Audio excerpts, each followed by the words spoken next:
ಇನ್ನು ಬಿಜೆಪಿ ಶಾಸಕ ಭರತ್ ಶೆಟ್ಟಿ ಕೂಡ ಈ ವಿಚಾರಕ್ಕೆ ಸಂಬಂಧಪಟ್ಟಂತೆ ರಿಯಾಕ್ಟ್ ಮಾಡಿದ್ದಾರೆ. ಇವತ್ತು ಎಸ್ಐಟಿ ರಚನೆಯ ಬಗ್ಗೆ ನಮ್ಮ ತಕರಾರಿಲ್ಲ, ಕೇರಳದಲ್ಲಿರುವ ಸ್ಥಾಪಿತ ಹಿತಾಸಕ್ತಿಗಳು ಯಾರು ಅಂತ ಬೆಂಗಳೂರಿನಲ್ಲಿ ಬಿಜೆಪಿ ಶಾಸಕ ಭರತ್ ಶೆಟ್ಟಿ ಪ್ರಶ್ನೆ ಮಾಡಿದ್ದಾರೆ.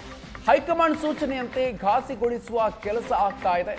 ಮಾಜಿ ಐಎಎಸ್ ಅಧಿಕಾರಿ ಇದ್ದಾರೆ ಅನ್ನೋ ಆರೋಪ ಕೇಳಿ ಬರ್ತಾ ಇದೆ. ಮಾಜಿ ಐಎಎಸ್ ಅಧಿಕಾರಿಯನ್ನ ತನಿಖೆ ಮಾಡಬೇಕು ಅಂತ ಆಗ್ರಹಿಸಿದ್ದಾರೆ. ಸಾಕ್ಷಿ ಇಲ್ಲದೆ ಬಾಯಿಗೆ ಬಂದಂತೆ ಮಾತಾಡ್ತಾ ಇದ್ದಾರೆ. ಯೂಟ್ಯೂಬರ್ಸ್ ವಿರುದ್ಧ ಕ್ರಮ ತೆಗೆದುಕೊಂಡಿಲ್ಲ, ಧಾರ್ಮಿಕ ಭಾವನೆ ಘಾಸಿಗೊಳಿಸುವ ಕೆಲಸ ನಡೀತಾ ಇದೆ ಅಂತ ಭರತ್ ಶೆಟ್ಟಿ ಹೇಳಿದ್ದಾರೆ. ಗೃಹ ಮಂತ್ರಿಗಳೇನು ಉತ್ತರವನ್ನು ಕೊಟ್ಟಿದ್ದಾರೆ ಮತ್ತು ನಾವೇನು ಕ್ಲಾರಿಫಿಕೇಶನ್ ಕೇಳಿದ್ದೇವೆ. ನಮ್ಮ ಮನಸ್ಸಿನಲ್ಲಿರುವಂಥ ಕೆಲವು ಡೌಟ್ಸ್ಗಳಿಗೆ ಯಾವುದೇ ರೀತಿಯ ಉತ್ತರವನ್ನು ಕೊಡುವಂಥ ಪ್ರಯತ್ನವನ್ನು ಹೋಮ್ ಮಿನಿಸ್ಟ್ರು ಮಾಡಲಿಲ್ಲ. ಸುತ್ತು ಬಳಸಿ ಬೇರೆ ವಿಷಯಗಳನ್ನೇ ಮಾತಾಡಿದ್ದಾರೆ.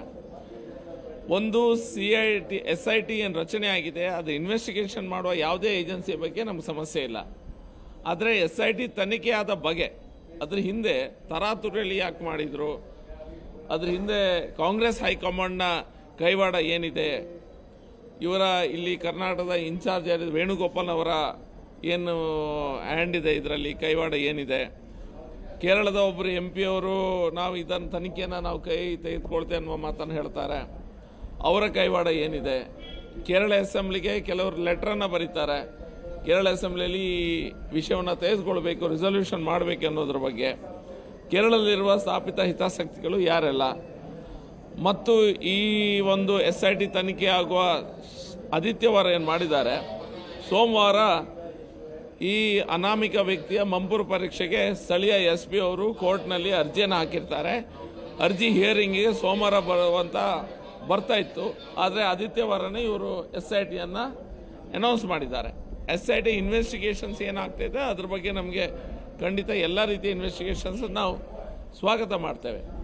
ಅದಾದ ನಂತರ ಏನೆಲ್ಲ ಈ ಸೋಷಿಯಲ್ ಮೀಡಿಯಾ ಹ್ಯಾಂಡಲ್ಗಳಲ್ಲಿ ದಿನನಿತ್ಯ ಯಾವುದೇ ರೀತಿಯ ಪ್ರೂಫ್ಗಳಿಲ್ಲದೆ, ಯಾವುದೇ ರೀತಿಯ ಸಾಕ್ಷಿಗಳಿಲ್ಲದೆ, ಬಾಯಿಗೆ ಬಂದಂಥ ರೀತಿಯಲ್ಲಿ ಈ ಧಾರ್ಮಿಕ ಕ್ಷೇತ್ರವನ್ನು ಹೀಯಾಳಿಸುವಂಥ ಕೆಲಸ ಏನು ಬೇರೆ ಬೇರೆ ಯೂಟ್ಯೂಬ್ ಚಾನೆಲ್ಸ್ ಮತ್ತು ಸೋಷಿಯಲ್ ಮೀಡಿಯಾ ಹ್ಯಾಂಡಲ್ಸ್ಗಳಾಗಿದೆ, ಅವರ ಮೇಲೆ ಸುಮೋಟೋ ಆ್ಯಕ್ಷನನ್ನು ಸರ್ಕಾರ ಯಾಕೆ ತೆಗೆದುಕೊಳ್ತಾ ಇಲ್ಲ? ಹೋಮ್ ಮಿನಿಸ್ಟರ್ ಹೇಳ್ತಾರೆ ಇವತ್ತಿನಿಂದ ಇನ್ನು ಮುಂದೆ ಯಾರಾದರೂ ಮಾಡಿದರೆ ನಾವು ಆ್ಯಕ್ಷನ್ ತೆಗಿತೇವೆ ಅಂತ. ಇಷ್ಟು ತನಕ ನೀವು ಆ್ಯಕ್ಷನ್ ತೆಗಿಲಿಲ್ಲ. ಒಬ್ಬ IAS ಆಫೀಸರು, ಹಿಂದೆ DC ಆಗಿದ್ದವರು, ಮತ್ತು ಈಗ MP ಆಗಿದ್ದಾರೆ, ಅವರ ಕೈವಾಡ ಇದೆ ಅನ್ನೋದನ್ನು ಹೇಳಿದ್ದಾರೆ. ಮತ್ತು ಕೆಲವು ಪೇಪರ್ಗಳಲ್ಲಿ ಸಹ ಬಂದಿದೆ. ಅದರ ತನಿಖೆ ಸಹ ಆಗಬೇಕಾಗಿದೆ. ಅದರ ತನಿಖೆ ಸಹ ಮಾಡಬೇಕು.